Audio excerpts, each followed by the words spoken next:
All right, so we're sitting here today. We have Ricky Necessary Jr. He's a part of a series we're working on about the fentanyl crisis in Minnesota, and Ricky has some firsthand knowledge of all of that. Sadly, I would say, and we'll hear about that later. But for now, Ricky, why don't you tell us a little bit about who you are, where you're from? All right. Like you said, my name's Ricky Necessary Jr. 37 years old. I was born and raised in Northeast Ohio, probably 20 miles off Lake Erie. Let's see. I don't know. My life was like I think normal at first. The first 5-6 years of my life, I didn't. I had a loving father, mother. I was well taken care of. I had a good family, very close-knit family with my grandparents, aunts and uncles, around my cousins and everything a lot. And then probably 5-6 years old, I started to notice different things with my father, and eventually he was gone. I didn't know at the time because I was 6 years old, but he battled with his addiction, alcohol, drugs. So then there was a period of time where different men came into my life. To me, it seemed like a shorter time, but as I got older, it was longer than what it seemed to me, with my mom filling voids for things in her life. She had her demons. As I got older, I would say there was a point in time to where she can be considered an alcoholic. She work that out without the program, without Alcoholics Anonymous, the things that I've later come to learn from how to deal with, to help me get through my struggles, my addiction. So, I was, like I said, childhood was normal, played sports. Normal, I guess, except for your parents were both, they had some issues. Yeah, I think I feel most people probably have some kind of an issue or another, and you, especially at 5-6 years old, I don't see it, and I always don't like doing this because I don't want to put anything bad on my mother, because she was a great mother. She took care of us. We never went without. We didn't go with, she was a single mother for years, and she, like I said, I don't want to. I don't know. It wasn't. She hasn't drank for years, and it wasn't. I've been through a lot of treatments in groups and stuff, and there's. I'm not trying to compare anything, but I go back and think it could have been way worse. I know what you mean. I've written quite a bit about my father being an alcoholic, and you know, two things can be true at the same time. You could be an alcoholic and be a great father, which he certainly was. So I totally get that. Yeah. So yeah, I guess you wouldn't say normal. I don't even. I guess I'm not even sure what normal would be because I didn't live that. I guess. I think normal is Brian here. Yeah. I think like just about everyone. You said all families have dealt with some issue or another. So I certainly have a family history on one side or another of substance use and working through that. So. And I should have mentioned we have Brian Arley here. He's a writer for the Free Press, and he's doing the bulk of the work on the fentanyl project that we're doing. I should have mentioned Brian. Brian's doing most of the work here. So normal Brian. We'll just call him that. We'll stay with that. So when you were in high school, were you, was that normal for you? Were you involved in sports? Were you in the band? Did you do anything like that? What was that like for you? No, I worked a lot. I had family that had a construction business. I worked with them any chance I could. My mom found more a relationship with her spirituality through we were always in and out of church, and she got a lot more into it probably my junior high and into high school, and I got to a certain age to where she didn't make me go, so I didn't go. But so she got pretty strict for a while. There was a time like I couldn't watch rated R movies. I couldn't do, and it was a change, but at the same time, I finagled my way around things, which she didn't know. I experimented with alcohol, marijuana at a real young age. How young? We're talking 5th grade. on a regular basis. By junior high, 6th, 7th grade, marijuana use every day before and after school. Pretty regular thing. I grew up in a trailer park, and we went to these opposite ends where the buses would pick us up, and there was what we called the good end where the kids were good, and the bad end where the kids were bad, and we drank and used marijuana and smoked cigarettes, and I fell into that crowd. A lot older kids than I was. Why do you think you fell in that crowd? I don't know. I've learned over the years of going through therapy and treatment, some of these abandonment issues with my father leaving at the age that he left, and then other men coming into my life and then leaving as well. I used to blame everything on my father. I've learned that I have a choice to continue to do what I'm going to do or not. There comes a point to where it's nobody else's fault for my actions. Like I said, I'm 37 years old. I'm not sure why I fell into that crowd. I still love sports to this day. Still loved sports then. My grades fell off about 6th grade. School came easy to me. It was still easy. I just got to a point to where I didn't do the work. I lost motivation. And then I got to probably 8th grade, and I worked with family doing construction, and I thought that's what I was going to do the rest of my life. I seen older cousins who I looked up to that had nice houses, toys, rode motocross, and the lower circuits. I thought that's what my life was going to be. And then my cousin Neil, who was a big role model to me, he hurt his leg, really messed his knee up, and he was introduced to opiates, and then that's how I was introduced to opiates at about 13 years old. I don't really know what's going on with my cousin, but the work crew that he had come around completely changed.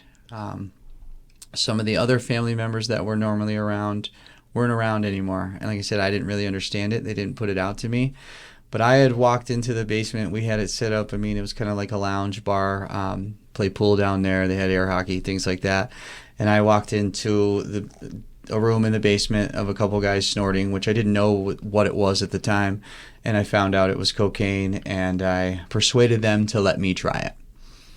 I actually told them, they said if my cousin Neil knew what you were, they told me if he knew that you just caught us doing this, he would be highly upset. And I said, well, if you don't let me try it, I'm going to tell him you gave me some. And they let me try it. And from there, within the next few months, I learned more about the pain pills that they all chased, and I had gotten my hands on those.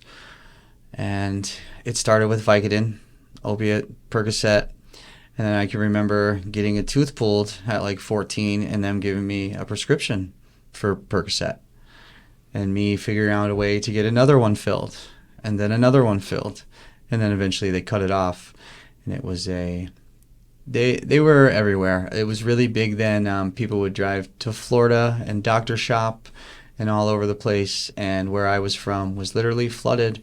And then it became Oxycontin. I was introduced to that, which is, in my opinion, and from what I've read and learned, synthetic heroin. So when you first tried an opioid, what did that feel like, and how was it different from other stuff you've been doing? It was instant, straight to my head. Feeling, obviously I've never been on a cloud, but people talk about like cloud 9. I used to explain, if cloud 9's a thing, I'm on cloud 13.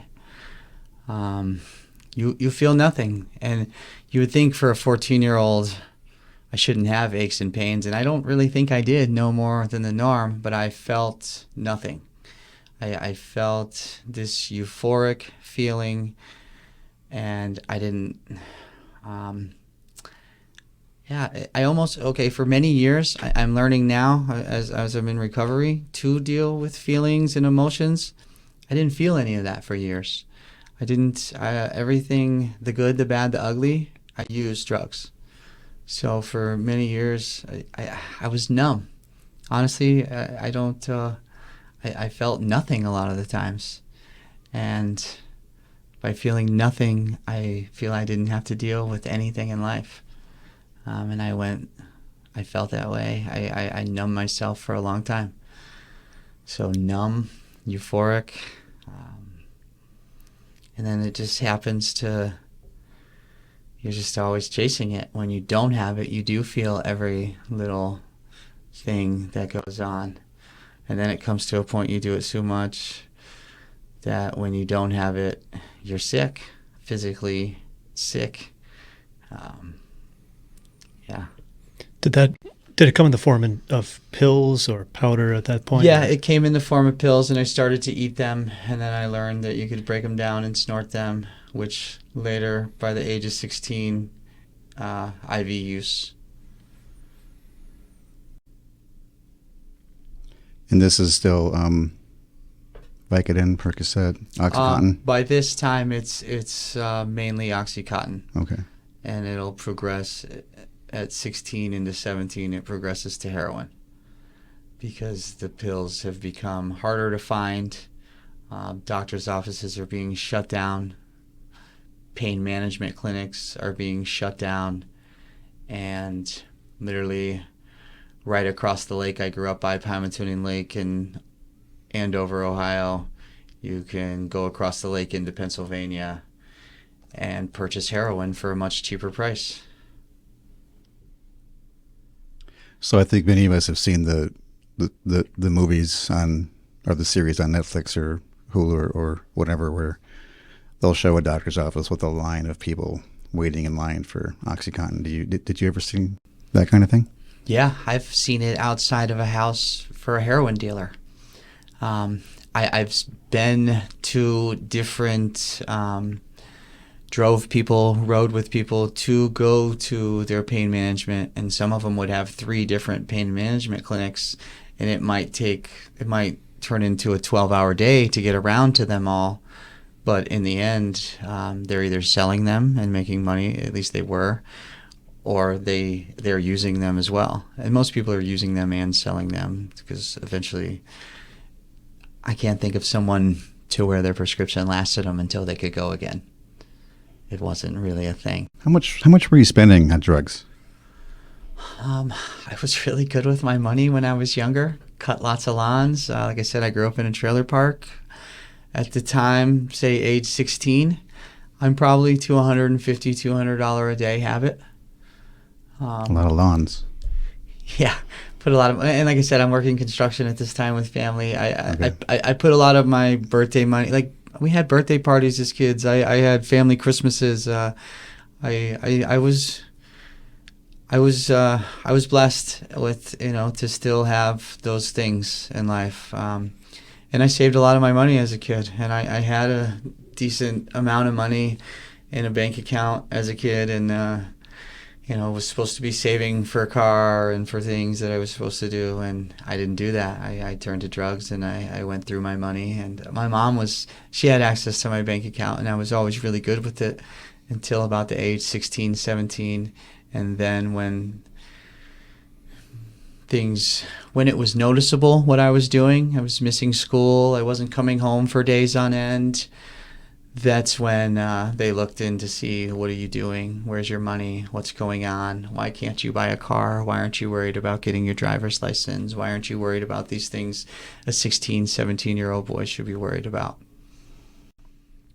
So as you were doing all these things and making money just to purchase drugs, so you must have had it in your mind at some point that what I'm doing is wrong. Absolutely. How did you reconcile that within yourself? I'm young, and this will go away. Some of these, kids I go to school with are going out and drinking all night on Friday nights. This is just a phase, I'll get out of school, I'll turn 18, 19, and I'll grow up then. Things will change, and I'll make it better. I'm not going to do this forever. This is just fun for now. Let's keep having fun. But you never had a moment where you thought, maybe I shouldn't be doing this? When my mom, when she really found out everything that was going on, took off work for an entire summer and literally at the end of the school year took me to and from school, took me to and from treatment 4 days a week, took me to AA recovery meetings, and the effect it had on her and my siblings because of what it did to her mentally, and then how she was so focused on me and my well-being, she couldn't she couldn't properly tend to the other siblings I had. Through marriage, my mom gets remarried when I'm in the 8th grade, and so other step siblings come into the picture, and then my brother and my sister who are already there. So that at one point in time, there's 7 of us, and I'm 17 at this time. It's the summer between my junior and senior year of high school. And I went to treatment, and I really thought I was going to kick this problem. I still use marijuana the entire time. I thought it's marijuana. It's not heroin. I'm not sticking needles into my veins to get high.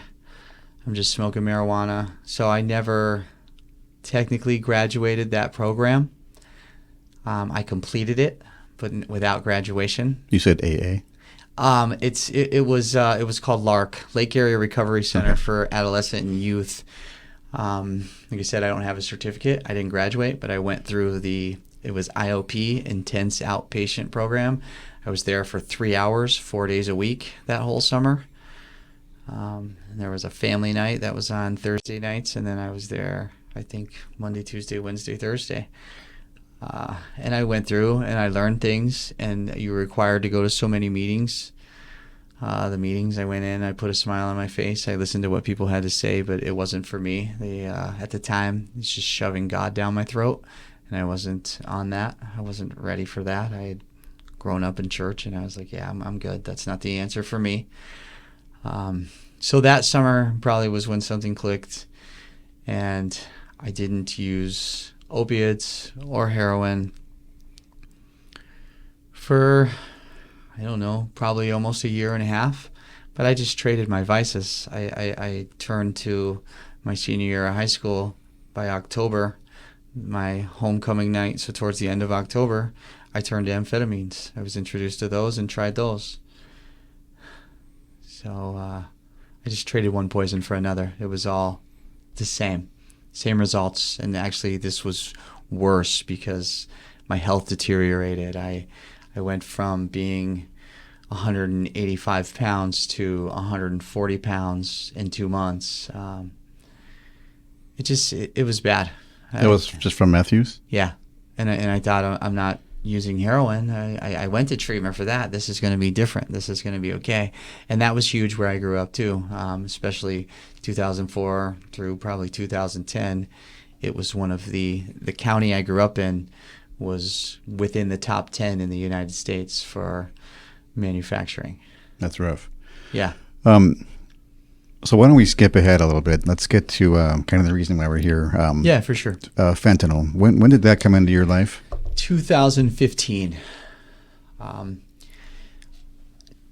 Living in Northeast Ohio, heroin use is on the rise. It's everywhere, and now they're getting fentanyl. Looks just like heroin. Same people selling heroin, selling fentanyl. You can get more of it for a cheaper price.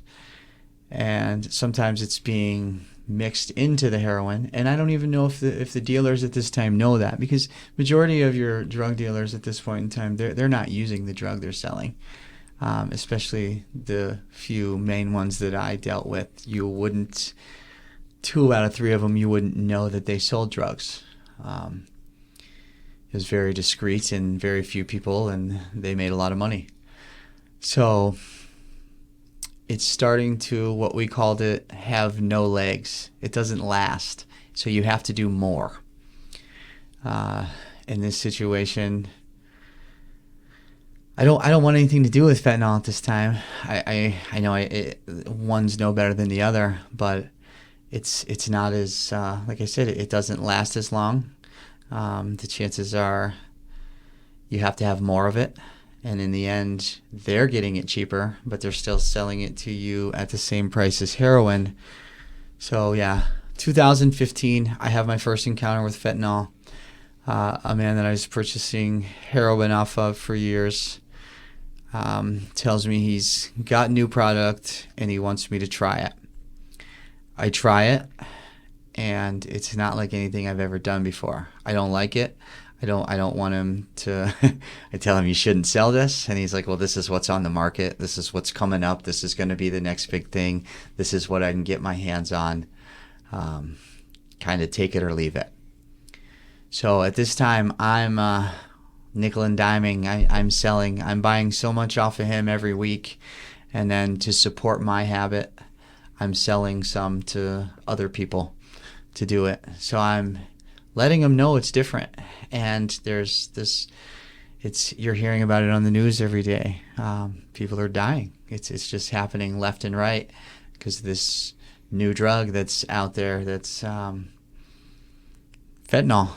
And people are thinking that they're purchasing heroin and they're gonna try to use the same amount that they were using, and it doesn't work like that. But you did use it. Yeah. Oh, I used it. I used it. It became all I could get my hands on for the next couple years in Ohio. It was all there was. Can you be more specific about how it was different as a drug? How it felt like? How was it better? And not as good? Let's see. So because what we hear in the news is that it's way stronger than anything else, way more addictive. We don't know if it's true, but what's your take? It's way more addictive in my opinion because you need more of it to catch that. And nowadays, being 2024, that was almost 10 years ago. A lot of the people who are using it, they just started out right to using fentanyl. They didn't go from opiates or heroin to fentanyl. So, from experience, you need more of it to catch that feeling, and it's a lot more. It's more potent. It's not in the feeling wise, but to what it's going to do to your body. So, it's like I said, heroin's very dangerous. Everything, but it's a lot more dangerous. It's I don't know how to explain it to, because I don't want it to. I'm not glorifying it in any way. It's not. It's just a lot more. It's deadly. And not to say heroin's not, but I used heroin for many years and only ever overdosed once. We're looking at of a 6-7 year span of fentanyl and overdosing over 20 plus times. Hospital stays twice in one day at times, which is complete insanity. And like you said earlier, it's sad. I don't like to talk about this. But you personally? I will. Yeah, myself personally. Yeah. All right. Well, that was our next question. Was if you ever had any dangerous encounters with opioids? Absolutely. There's a time so it happened a few times in Ohio. I spent some time incarcerated in Ohio from 2016 to 18. So I'm clean at that time for the most part. There's narcotics in the prisons, especially where I was in Northeast Ohio, but fentanyl hasn't hit it. It was mostly Suboxone use at that time, and you can abuse that and take it the wrong way. So in prison for that couple years, I'm illegally misusing Suboxone. I get out in 2000. So that's a drug I think maybe a lot of folks haven't heard of. What is that? Suboxone, Subutex. It is. It's made to regulate, to help you to get off of opiates, to help you get off of fentanyl. They're kind of using it to take over the methadone, the old methadone clinics. But at the same time, they're bad for you too, and most of the time it's abused. I have nothing against it if you take it the way it's supposed to be, but 90% of the people I know or knew who were on it, it doesn't work that way, and it ends up being the same thing. The withdrawal is terrible. You can't go without it. It's pharmaceutical, my opinion. Yeah. It's all right. Yeah. So okay, with the first overdose, 2011.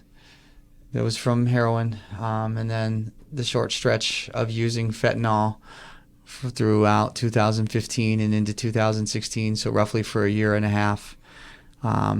Spent some, I'd spend like 72-hour hold in jail and get out and try to do the same amount of fentanyl that I just had done 3 days prior.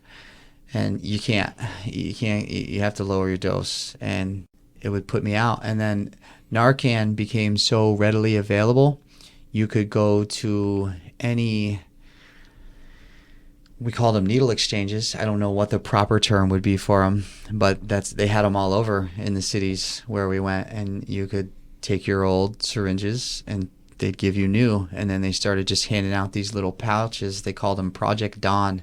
I'm not sure the reasoning why, but they had Narcan in them, and they would ask you if you could take 10 minutes out of your time to learn how to use it. And it was probably at that time one of the best 10 minutes I could have spent, because going back and thinking of it, I've probably Narcan myself 50 different people in the last 6-7 years, to bring back with the Narcan from a fentanyl overdose or an opiate overdose. So you've Narcan that many people in the last 6-7 years? Yeah, from 2018, 19, well, a few times in 2015 before I was incarcerated in 2016, a handful of people. And then from 2019 to 2022, running around doing the things I was doing here in Minnesota, probably every bit of 35 to 40 different people. What would you see in those people that triggered, I need to administer this? They just go completely blue, purple. Their lips turn purple, and if they're breathing at all, it's not much. And there's been a few times we've called the ambulance because the Narcan didn't work. It was scary for the first so many times, and sadly it became the normal. If you're sitting in a group with 4 or 5 people and you're all using, especially if you're using IV, it's chances are somebody's gonna do too much, or they haven't done it, and it's gonna happen. It just became normal. It was hey, you wait till I'm done just in case this happens. Yeah. And how exactly do you administer Narcan? They have nasal, which if you can have that, the better. If not, you load it into, it comes with syringes out of a vial, and you insert it into leg muscle, arm muscle. Chances are if you've done it twice and it hasn't worked, you should call 911. You should probably call 911. Honestly, you should call 911 from the get-go. But we didn't think like that. We thought we were going to bring them back and they'll be okay. And chances are they're going to get high again in an hour. Were there a few cases where they didn't come back? I've never personally seen it. Not right there in front of me have they not come back. Not right then. I've seen it probably 3 times where they didn't come back right then, and an ambulance had to come get them, but they did eventually come back throughout the hospital. But I mean, there's lots of cases. My father died from fentanyl overdose. My stepmother died from fentanyl overdose. And then there's handfuls of others from 2016 up until now that I was a regular acquaintance with, some good friends, some ex-significant others.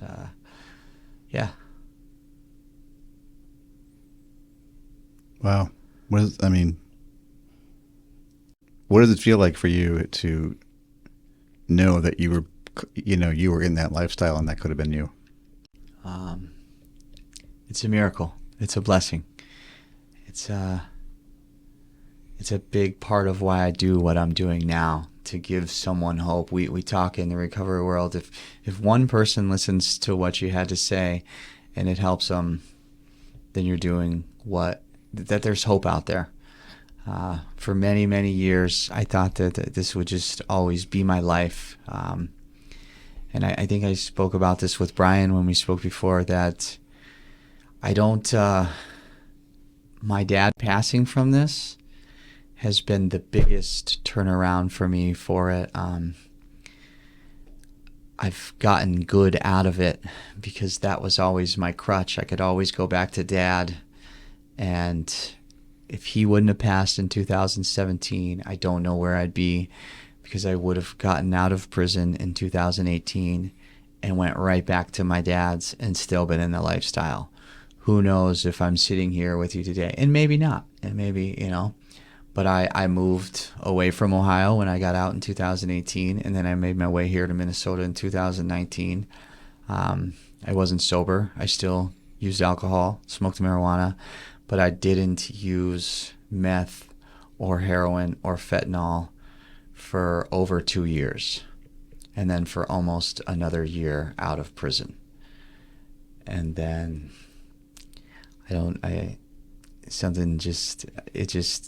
I wasn't working on myself, and I went back to it, and it started with heroin here in 2020, and then eventually you couldn't find heroin anymore here in Minnesota. It became fentanyl. Fentanyl was the norm. It was easy to get. It was cheap. And selling it to support your own habit, that's what people wanted. They didn't want heroin. They didn't want pain pills. They didn't want meth. They wanted fentanyl. So that became the norm for what I did. So I found that interesting when we talked how in Ohio it was heroin and then fentanyl, and then you came to Minnesota and you sort of saw heroin was available again here. So it was kind of like almost like going back in time where Minnesota was versus Ohio was in terms of the trajectory of fentanyl. What did you make of that? I guess that heroin wasn't available back in Ohio, but now I'm in Minnesota and it is. And then fentanyl, it kind of the same thing repeated itself in two different states. Yeah, for sure. It was like the same thing. It was just there one day and then it was gone. And it was, like you said, and people were starting out using it, so they didn't know any different. Again, not to say that heroin's okay, but it was different. It was different than the fentanyl. The overdoses weren't as high as what they were. Not that there wasn't overdoses and that heroin's not, but it's nothing like it's been since the fentanyl epidemic, crisis, however you want to call it. And the data definitely shows that too, what we've seen from the CDC at the national level, and then Minnesota Department of Health in Minnesota, where we've definitely seen an increase in overdoses, and they attribute it to fentanyl. So heroin could have been common in the past, and meth I think still is common, but the difference they suggest is fentanyl that's causing the major increase in overdoses. So that's been something we've been seeing in recent years in Minnesota for sure. So just to say that the data definitely, I think, aligns with your experience of what you noticed on a personal level too. Yeah, definitely. So you are, from what we understand, you're doing much better now than you were Yeah, absolutely. back in the day. Yeah. How did you get here? How did you get to a place where you're pretty healthy? You're able to speak at length about the things you've done that maybe you're not proud of, helping other people in that way. How did you get to a point where you wanted to do that, and you are sober and you are healthy? So the Blue Earth County Drug Court program has been a big part of that. It came down to, I've already had 2 prison terms in Ohio. In 2020, when I went on my bender of just being a madman and using, it came with a crime spree, paper crimes, check frauds, credit card frauds, and then drug possessions. So I found myself in legal trouble here in Minnesota, put on probation in numerous counties, and was looking at prison time. And the Blue Earth County here, Mankato, when I met with them, someone told me about drug court. And I got to a point to where nothing's going to change if I just keep doing what I'm doing, in recovery, insanity, doing the same thing over and over and expecting different results. I've been doing the same thing at this point for 15, going on 20 years off and on, not with much sobriety in between, little stints here and there, but never really giving it a chance and trying to better myself.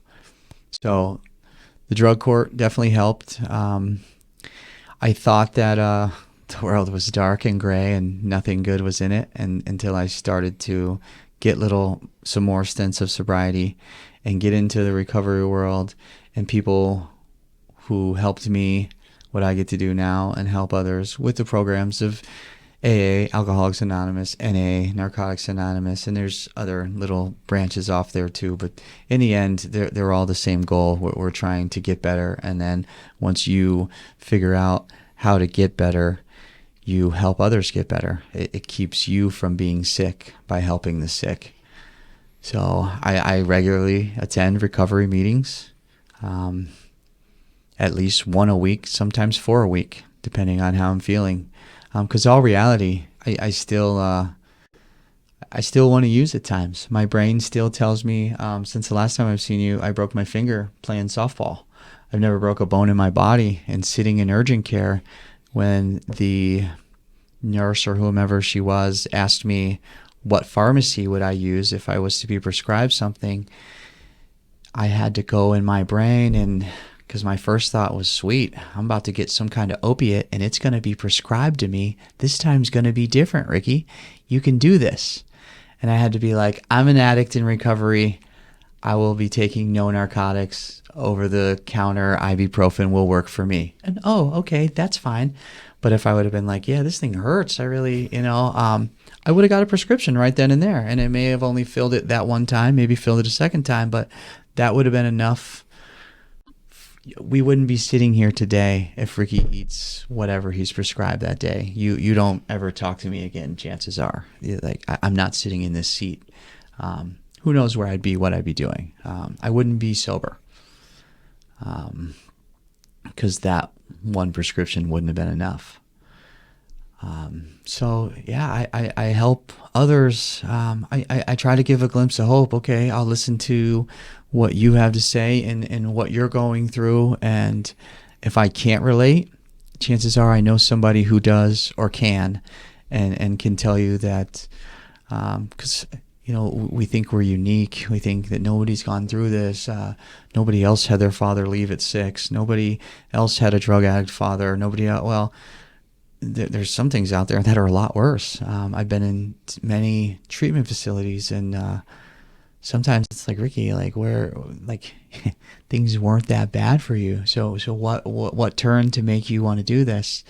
I don't know the whole gist of it. Out of all my siblings, my younger brother and I have the same mother and same dad through all this. My father was an addict. I'm an addict. My younger brother's an addict. None of the rest of them use, drink, anything of the sort. They may social drink here and there, but if they have a couple drinks on Friday night after work, it's different than if I was to go have a couple drinks after this. Chances are if I go drink, I'm going to use some kind of drug before the day's over. So you're completely sober, no substance? Completely sober, no, nothing. I take a Meprazole once in a while for my heartburn. But other than that, I try not to, I put so many bad things into my body for so many years. I try to eat healthy. I try to exercise regularly. I try to, caffeine a little more than sometimes, some days. I like Celsius. I drink a Celsius every morning. And I drink a coffee every Friday at work. We have coffee. Other than that, I don't. Completely sober. God willing, September 20th, 2024, I'll have 2 years completely substance free. No alcohol, no marijuana, no Suboxone, no anything, no maintenance, anything. Like just...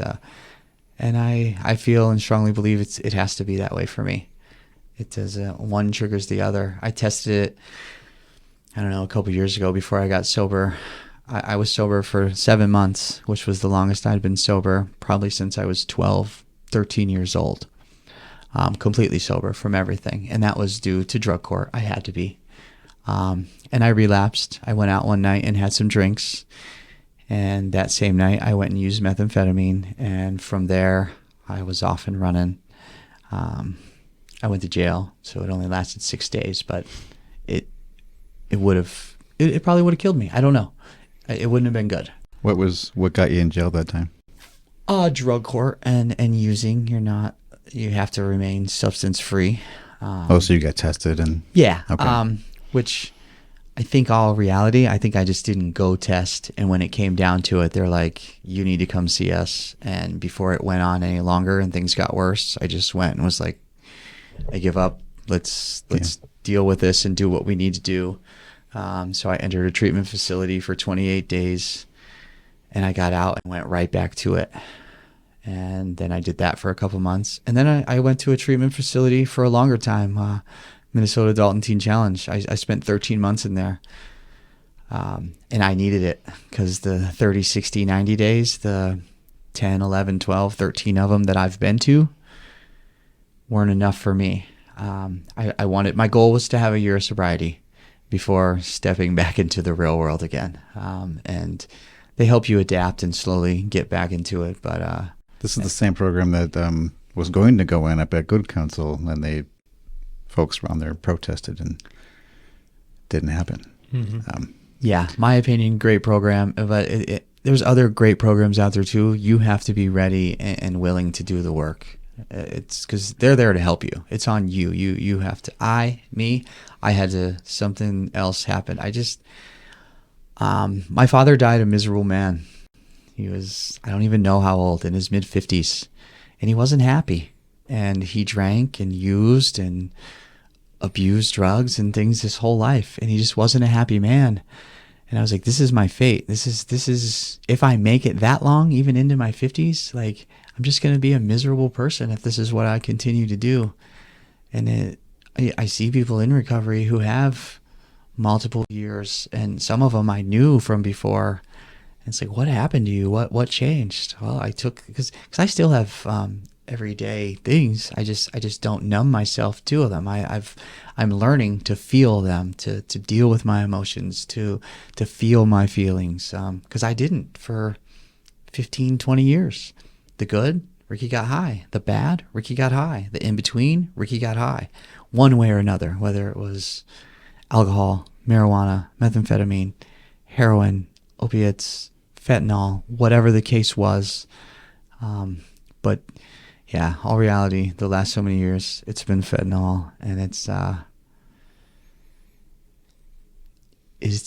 like I said, it's truly a miracle and a blessing that I sit here and am able to talk to you guys, because I've been hospitalized, like I said, on 2 different occasions, twice in one day, from fentanyl overdose.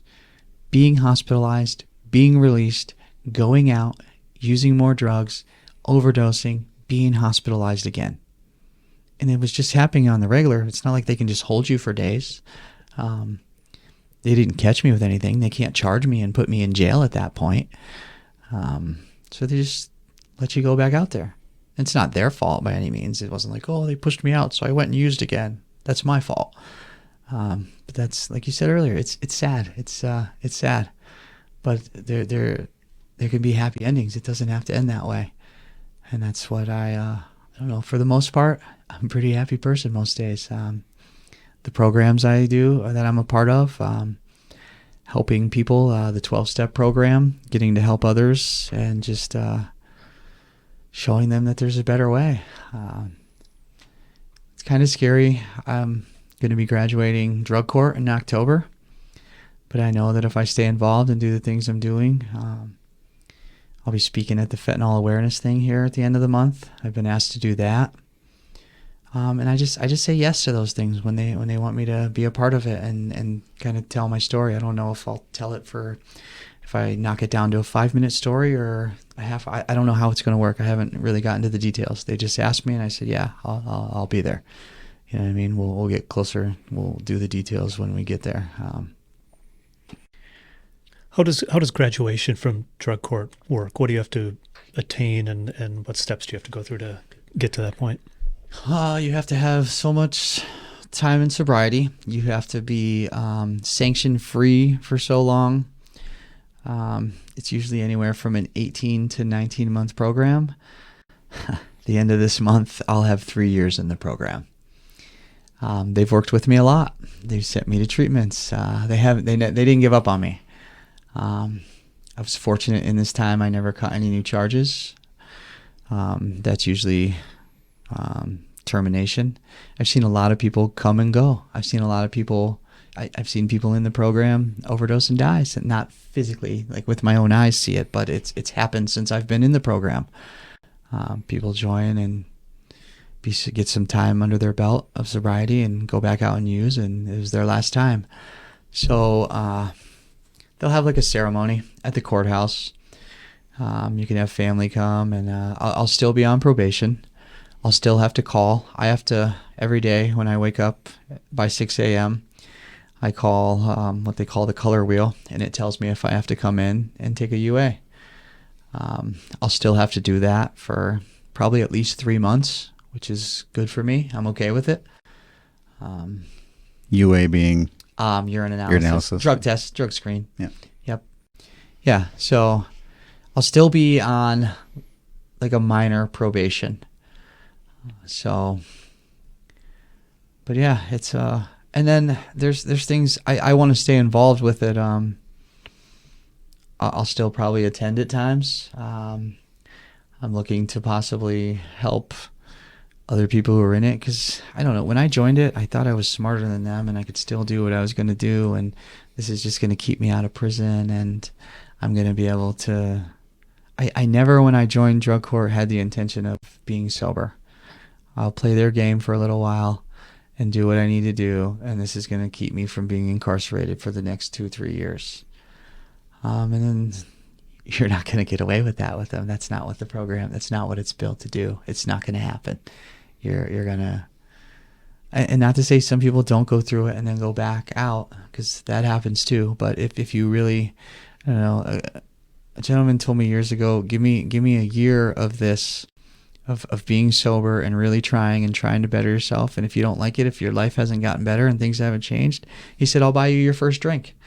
And I didn't listen to him. I never made it that far, but I wish I would have.